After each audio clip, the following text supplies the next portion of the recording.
साल 2017-18 के बजट में वित्त मंत्री अरुण जेटली ने मध्यम वर्ग को एक बड़ी राहत का ऐलान किया। उन्होंने 5 लाख रुपए तक की आमदनी पर आयकर की सीमा 10% से घटाकर 5% कर दी। लेकिन इसके साथ ही उन्होंने दशकों से चली आ रही टैक्स चोरी की भी पोल खोली।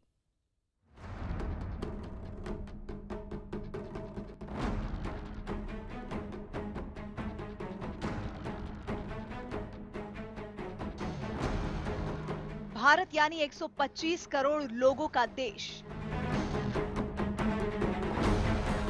दुनिया की 10 सबसे बड़ी अर्थव्यवस्था वाले देशों में शुमार मुल्क।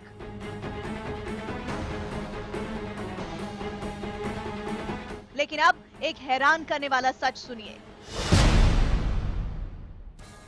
125 करोड़ लोगों के देश में रिटर्न फाइल करने वालों की संख्या सिर्फ 3 करोड़ 70 लाख ही है।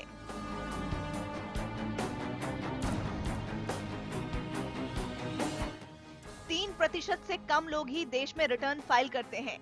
इस तरह देखा जाए तो भारत की 97% आबादी कोई टैक्स देती ही नहीं है। यही नहीं, भारत की आबादी के जिन 3 करोड़ 70 लाख लोगों ने रिटर्न फाइल किया है, उसमें सिर्फ 24 लाख लोगों ने अपनी आमदनी 10 लाख से ज्यादा बताई है। जबकि हैरान करने वाली बात तो यह है कि हर साल करीब 25 लाख लोग नई कार खरीदते हैं। आयकर रिटर्न की ये तस्वीर 2014-15 की है, लेकिन इससे इतना तो साफ हो जाता है कि भारत में बड़े पैमाने पर टैक्स की चोरी हो रही है, जिसका खमियाजा वो लोग भुगतते हैं जो ईमानदारी से अपना टैक्स जमा कर रहे हैं। वित्त मंत्री अरुण जेटली भी अपने बजट भाषण में इस बात को लेकर फिक्रमंद नजर आए।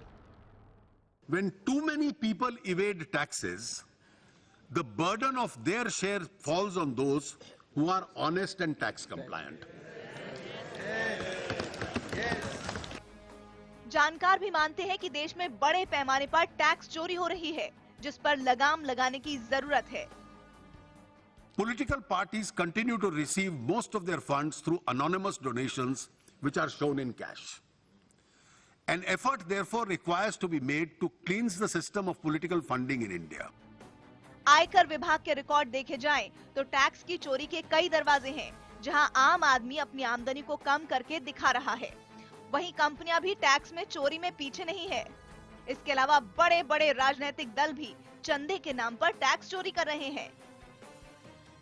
सालाना चोरी होने वाली हमारी टैक्स अगर रुक जाए तो एवरेज 2000 रुपए पर पर्सन हमें फायदा होता है, और उस 2000 रुपए पर पर्सन को हम कहीं पर भी स्पेंड कर सकते हैं लोगों को बेनिफिट्स के लिए।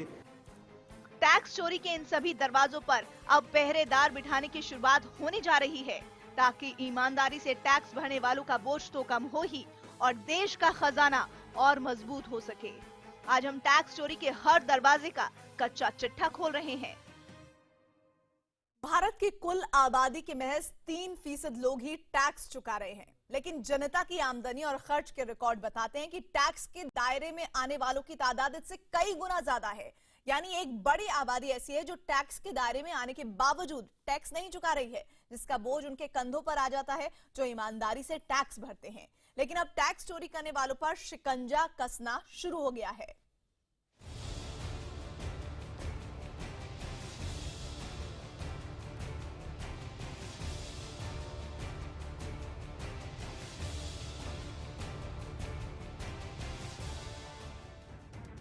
दिल्ली में कारों की संख्या 30 लाख,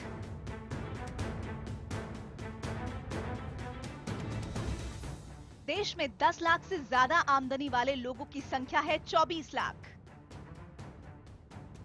ये सिर्फ एक आंकड़ा नहीं है, बल्कि ये बताता है कि देश में कितने बड़े पैमाने पर टैक्स चोरी हो रही है। 125 करोड़ की आबादी वाले देश में करीब 2 करोड़ लोग दिल्ली में रहते हैं। इन 2 करोड़ लोगों के पास 30 लाख कार हैं, लेकिन 125 करोड़ की आबादी में 10 लाख से ज्यादा आमदनी दिखाने वाले लोगों की संख्या सिर्फ 24 लाख है।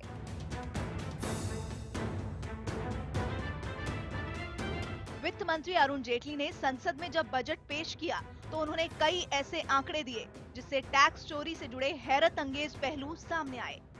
उन्होंने बताया कि 125 करोड़ के इस देश में सिर्फ 3 करोड़ 70 लाख लोग ही आयकर रिटर्न फाइल करते हैं। There would be a zero tax liability for a person getting income up to 3 lakh rupees and a tax liability of only 2,500 for people with an income of 3 to 3.5 lakhs. If limit of rupees 1.5 lakhs under section 80C investment is used fully, tax would be zero for people with an income up to rupees 4.5 lakhs. Tax चोरी की कहानी यहीं खत्म नहीं होती है, बल्कि आयकर विभाग में फाइल होने वाले रिटर्न के हिसाब से आमदनी देखी जाए तो टैक्स चोरी के कई और पहलू भी नजर आते हैं।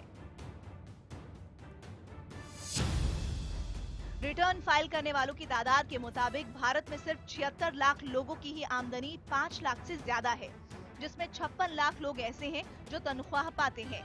यानी नौकरी के अलावा दूसरे तरीकों से आमदनी करने वालों में सिर्फ 20 लाख लोग ऐसे हैं जिनकी सालाना कमाई 5 लाख से ज्यादा है। जबकि सिर्फ बड़े शहरों में लोगों की आमदनी और खर्च का हिसाब किताब बताता है कि ये संख्या बड़ी है।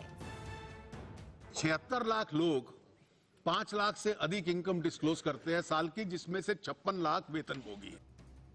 आयकर विभाग के आंकड़ों के मुताबिक ज्यादा आमदनी वाले वर्ग में टैक्स चोरी के साफ संकेत मिलते हैं। 125 करोड़ की आबादी वाले देश में 50 लाख से ज्यादा सालाना कमाने वालों की संख्या सिर्फ 1,72,000 ही है, जबकि करीब 50 लाख की कीमत वाली 35,000 कार हर साल बिकती है। The number of people showing income more than 50 lakhs in the entire country is only 1.72 lakhs. We contrast this that in the last 5 years, more than 1.25 crore cars have been sold. 125 crore की आबादी में return file करने वालों की संख्या सिर्फ 3 करोड़ 70 लाख है, लेकिन इसमें भी टैक्स देने वालों की संख्या और भी कम है, जिससे टैक्स चोरी की और भी बड़ी तस्वीर सामने आती है।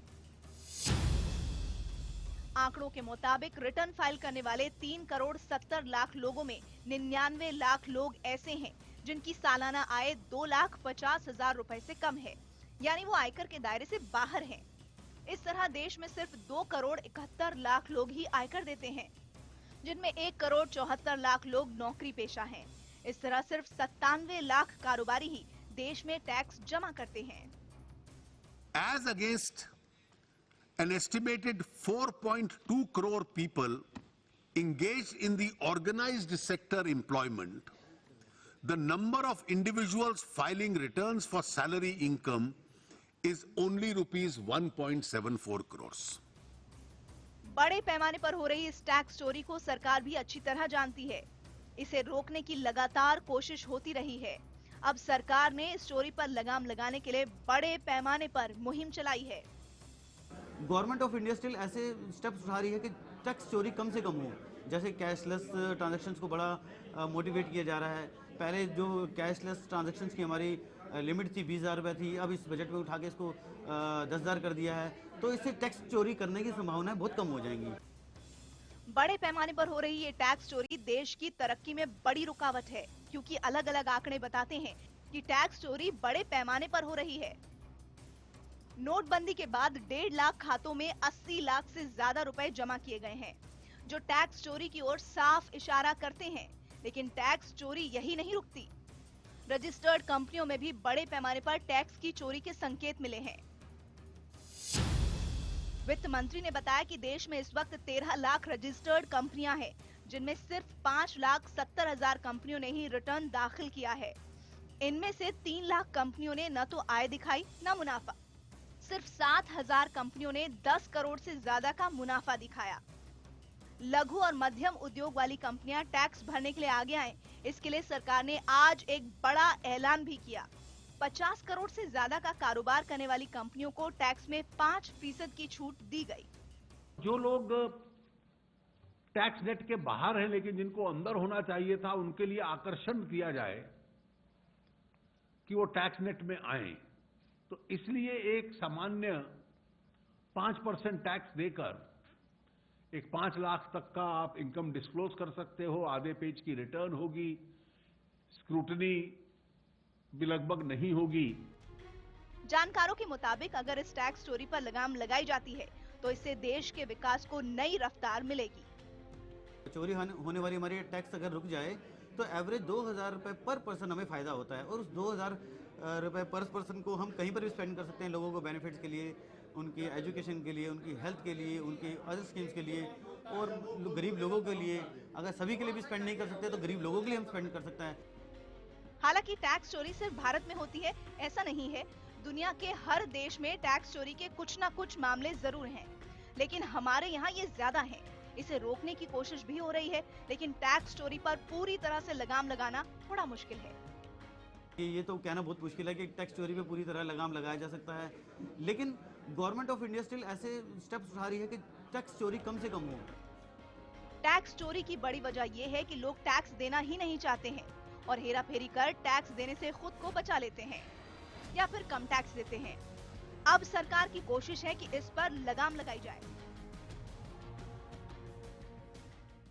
और यहाँ पर रुकेंगे एक ब्रेक के लिए, लेकिन ब्रेक के बाद जब वापस आएंगे तो आपको दिखाएंगे कि सियासी दलों के चंदे पर किस तरह बजट में सर्जिकल स्ट्राइक हुई है। देखते रहिएगा चर्चित।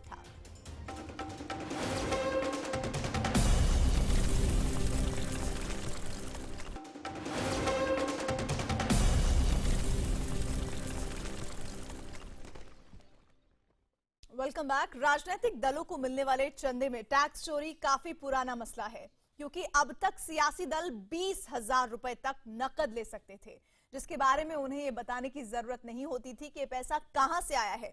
लेकिन बजट में सियासी दलों को मिलने वाले चंदे पर बड़ी चोट की गई है, ताकि टैक्स चोरी का ये दरवाजा बंद किया जा सके। ये नारे, ये झंडे, ये प्रचार और ये शाही खर्च, राजनीतिक दल अपने खर्चे के लिए चंदा ले सकते हैं। मकसद ये है कि लोकतंत्र में अहम भूमिका निभाने वाले सियासी दलों की जरूरत भी पूरी हो सके। लेकिन ये चंदा काले धन को सफेद करने का एक बड़ा जरिया भी बन गया। इस पर लगाम लगाने के लिए बजट भाषण के दौरान जैसे ही वित्त मंत्री ने सदन में राजनीतिक पार्टियों को मिलने वाले चंदे का जिक्र किया, सभी दलों के नेता मुस्कुराने लगे।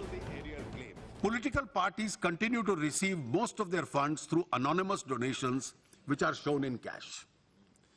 An effort therefore requires to be made to cleanse the system of political funding in India. Budget में रखे गए प्रस्ताव के मुताबिक अब राजनीतिक दल 2000 से ज्यादा का चंदा सिर्फ चेक या डिजिटल माध्यम से ले सकते हैं। वित्त मंत्री के इस प्रस्ताव का सत्ता और विपक्ष दोनों ने स्वागत किया। अब तक राजनीतिक दल 20,000 तक का चंदा नकद ले सकते थे, जिसकी वजह से कई सियासी दलों के नाम पर बहुत से लोगों ने छोटी छोटी पार्टियां बनाकर काला धन सफेद करना शुरू कर दिया। लेकिन अब जो प्रस्ताव हुआ है, उससे सियासी चंदे का पूरा खेल ही बदलने वाला है। नए प्रस्ताव के मुताबिक अब सियासी दल 2000 रुपए तक का ही नकद चंदा ले सकते हैं। इससे ज्यादा का चंदा उन्हें चेक या डिजिटल माध्यम से ही लेना होगा। इसके अलावा राजनीतिक दलों को चंदा देने के लिए बॉन्ड जारी किए जाएंगे। इसके लिए आरबीआई के कानूनों में बदलाव होगा। ये बॉन्ड अधिकृत बैंकों से ही खरीदे जा सकेंगे। इसके अलावा राजनीतिक दलों को अपना एक खाता भी रखना होगा। ये बॉन्ड उसी खाते पर कैश किए जा सकेंगे। बजट के बाद प्रधानमंत्री मोदी ने भी इस कोशिश की तारीफ की। कृषि क्षेत्र, ग्रामीण क्षेत्र, सामाजिक कल्याण, इंफ्रास्ट्रक्चर, इन सभी क्षेत्रों में एक विशेष ध्यान आकर्षित करता है।